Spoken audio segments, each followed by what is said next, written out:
Hello and welcome back friends. Different types of tax resign समझने के बाद आइए समझते हैं रेजिडेंशियल स्टेटस पे जो इफेक्ट करता है कि आपकी कौन सी इनकम पे टैक्स लगेगा। सबसे पहले रेजिडेंशियल स्टेटस जानना जरूरी क्यों है। ये डिटरमाइन करता है आपकी कौन सी इनकम पे टैक्स लगेगा, ग्लोबल इनकम पे या सिर्फ इंडिया में अराइज हुई इनकम पे या फिर उस इनकम पे जो इंडिया में रिसीव हुई है। डिटरमाइन कैसे करना है रेजिडेंशियल स्टेटस को? बेसिक कंडीशंस होती हैं दो। सबसे पहली कंडीशन है if you stay in India for 182 days or more during the previous year, तब आप रेजिडेंट बन जाते हैं।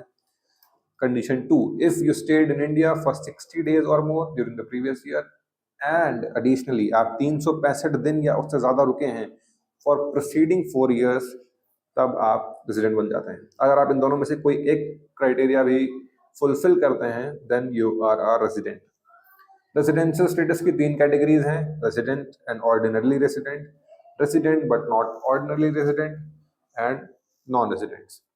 आरओआर की बात करें, basic conditions plus stayed in India for 730 days in the last 7 years और resident in at least 2 of the last 10 years, तब आप बन जाते हैं आरओआर यानी कि रेजिडेंट और ऑर्डिनरी रेजिडेंट। टैक्सेबिलिटी इनकी इंडिया या बाहर से कोई भी इनकम हो पूरा टैक्स इंडिया में ही पे करना होता है।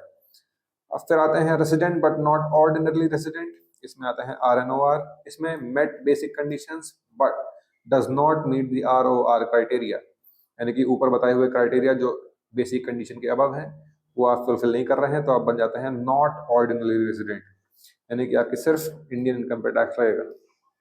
फाइनली नॉन रेजिडेंट्स की बात करें जो कि बेसिक कंडीशंस को ही मीट नहीं करते हैं, यानी कि रेजिडेंट्स ही नहीं है, वो हो जाते हैं नॉन रेजिडेंट।